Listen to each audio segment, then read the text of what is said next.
Let's go over the home screen, starting from the top left. First, you see the words Instax Mini Evo Cinema, and to the right of that, you will see a camera connected to a phone with a dotted line icon. If the icon is green, that means the camera and app are connected. If the icon is grayed out and the dotted line is crossed through, that means the camera and the app are not connected. Below the Mini Evo Cinema words are two icons, a battery and a photo.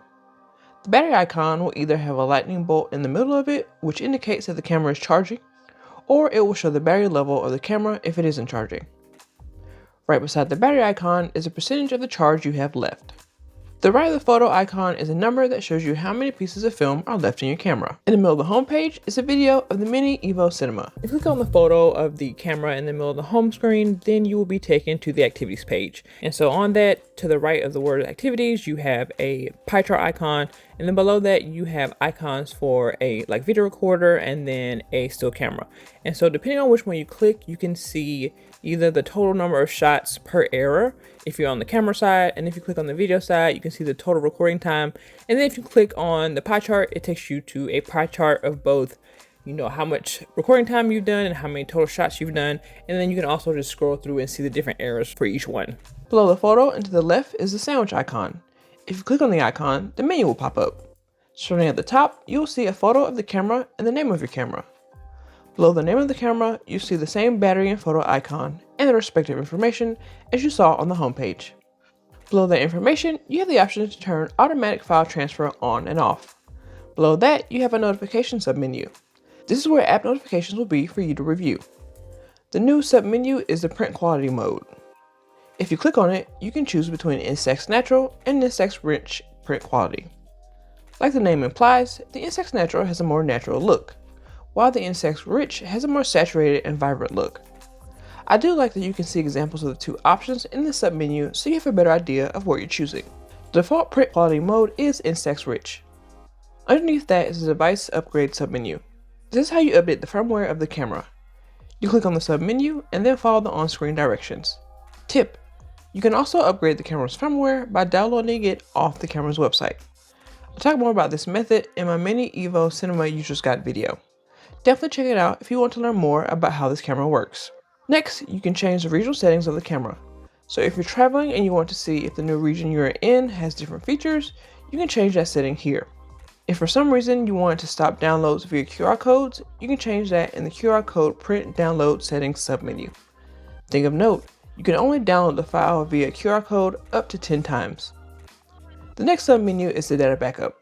This allows you to backup/transfer your prints. You can either backup your prints to another phone, or you can transfer data by scanning a QR code. The support and FAQ submenus take you to the support and FAQ web pages, respectively.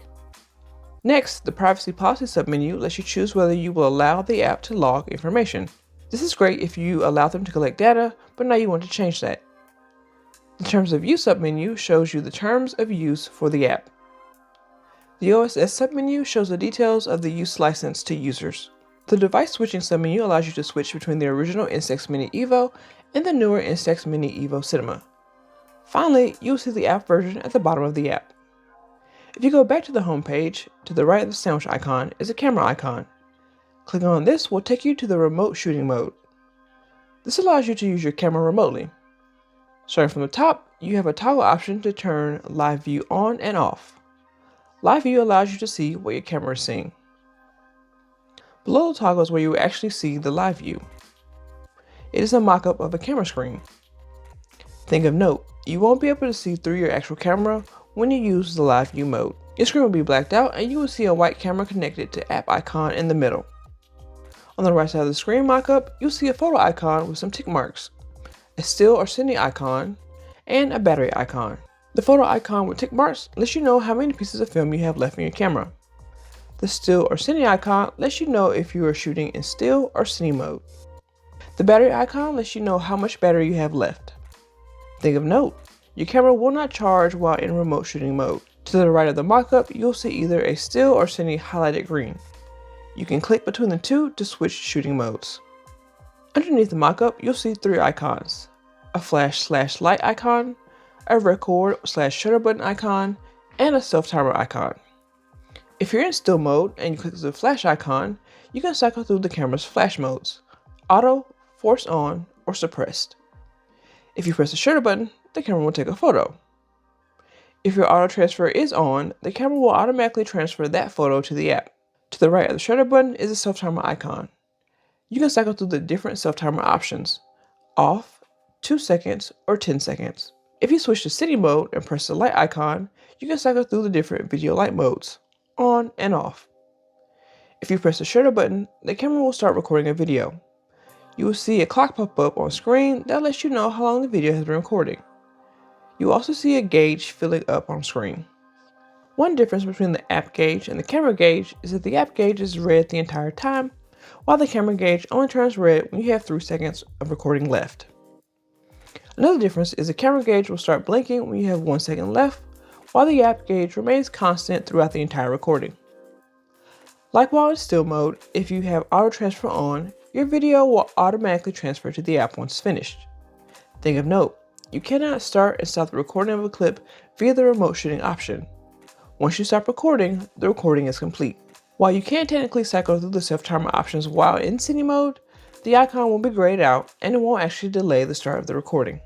Going back to the home page and to the right of the sandwich and remote shooting icons, you'll see a direct print button. This allows you to print photos from the photo gallery of the phone app if connected to it. The final section of the home page is the gallery section. If you want to see all the files in your gallery, click on the View All green arrow in the top right corner of the gallery section. When you click on View All, you'll see your full gallery and you can find different submenus of the different file types: All, Favorites, Printed, Video, Photo, and Project. If you click on a file icon, it will take you to a full screen version of that file. With a full screen version, you have some new information and options depending on the file type. If you click on a photo, in the top center of the new screen, you'll see the date the file was transferred. To the right of the date, you'll see an information icon. If you click on that icon, you'll see what error is being used and the date the photo was taken. At the bottom of the screen, you'll see 3 icons: a heart, a printer, and a trash can. The heart icon allows you to favorite a file. The print icon lets you print the photo or video. The trash icon lets you delete the file. Once you click on it, a window will pop up asking you to confirm if you want to delete the file and let you know it cannot be undone. If you click on a video in the top center of the new screen, you'll see the date the file was transferred. To the right of the date, you'll see an edit button. I'll talk more about what you see in the edit section in a minute, but let's finish up with what you see on the full video screen. To the right of the edit button, you'll see an information icon. Clicking on that icon will tell you what error is being used and when the video was taken. In the middle of the screen, you'll see the first frame of the video clip. Below that frame, you'll see a play button, a volume button, a print button, a favorite button, and a delete button. The play button plays the video clip. The volume button lets you turn the sound on and off for the video clip. The print button allows you to print the photo for your video. If you click the print icon, a new view does pop up. In the top left-hand corner, there's an arrow that allows you to return to the previous screen. In the top right-hand corner is a discard changes icon. This allows you to reset your file to its original settings. In the middle of the screen is a photo mockup of the video frame that will be printed with the QR code. Below the photo mockup is a button to reselect an image to print. This will take you to the video clip editing screen so you can select a new frame to be printed. Below that button are 3 options: template, print, and edit/correction. If you click the template button, you can select from the various movie poster options.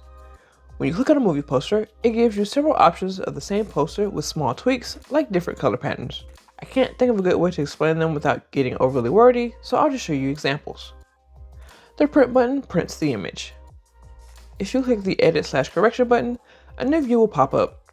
You have the option to zoom in or out, rotate the image in the frame, adjust the photo brightness, contrast, and saturation, and return the photo to its original settings.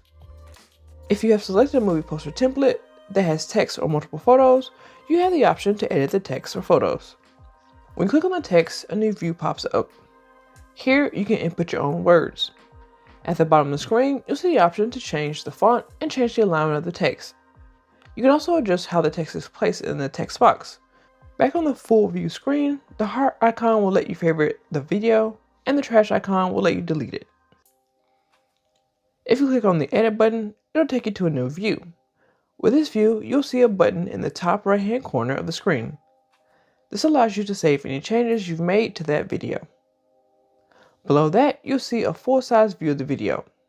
Below that, you'll see how long the clip is. To the right of the clip length, you'll see a play button, and to the right of the play button, you'll see the options to undo and redo changes you've made to the clip. Underneath that, you'll see the option to edit the thumbnail for the clip. Next, you'll see the option to add an opening for the clip, edit the clip, and/or add an ending clip. When you click on the opening clip option, you'll be taken to a new view. In the top left corner, you'll see the X button, which allows you to close the opening clip view. In the top right hand corner is the Done button, which will save the changes you've made to the opening clip. In the middle, you will see a still frame of the video clip. Below that, you'll see how long the clip is. To the right of the clip length, you'll see a play button, and to the right of the play button, you'll see the options to undo and redo changes that you've made to the clip. At the very bottom of the screen, you'll see three options: no opening clip, a fade-in opening clip, or an Instax opening clip. Once you're happy with the selection, click Done. If you go back to the full view screen and click on the clip, you can trim the clip or adjust the volume of the clip. Let's go back to the full screen view and click on the ending clip option. This view is pretty much identical to the opening clip option except the options available. There's still the no ending clip option. There's also an Instax credit type option and then a fin option. Again, select the option you want and click Done. Once you're satisfied with the edit, click Keep in the top right hand corner of the full view screen and your edited clip will be saved. If you want to select one or multiple files, click the Select button in the top right hand corner and then select the file or files. Once selected, you can favorite those files by clicking on the heart icon in the bottom left hand corner of the screen, or delete those files by clicking on the trash can icon in the bottom right hand corner of the gallery. If you opt to delete, the same window previously mentioned will pop up. If you see a file with a little photo icon in the bottom left hand corner of the file, that lets you know that the photo or video has been printed before. If you click on that file, the options provided have some differences from non-printed files. In the top center of the screen, you will still see when the file was transferred to the app. To the right of the date, you will see the InstaxUp button. If you already have the app, it will automatically open the app and transfer the photo. If you don't have the app, clicking the button will prompt you to download it. Think of the InstaxUp app as a gallery organization app. In the middle of the screen is a digital version of the printed photo, border included. One thing I'm not sure of is if the digital border will change if you shoot with a non-white border film pack. I have to test it out and let y'all know. Below the digital photo is the GenDAO icon that tells you which era is being used for the file. Then at the bottom of the screen, you will see three icons: Download, Print, and Trash Can. The Share icon is the only different icon from the non-print file view. If you click on the Download icon, you can save the photo with the frame only or with a background around the frame. If you go back to the gallery view, you'll see two icons in the bottom right hand corner of the screen. The first icon is a green camera with a white background. This initiates the transfer of files from your camera to your app. The icon below the transfer icon is a project icon. This lets you start a new project. Creating a project can allow you to create up to a 30-second video by combining multiple video clips. If you create a project, you'll have the option to select the files you want to use.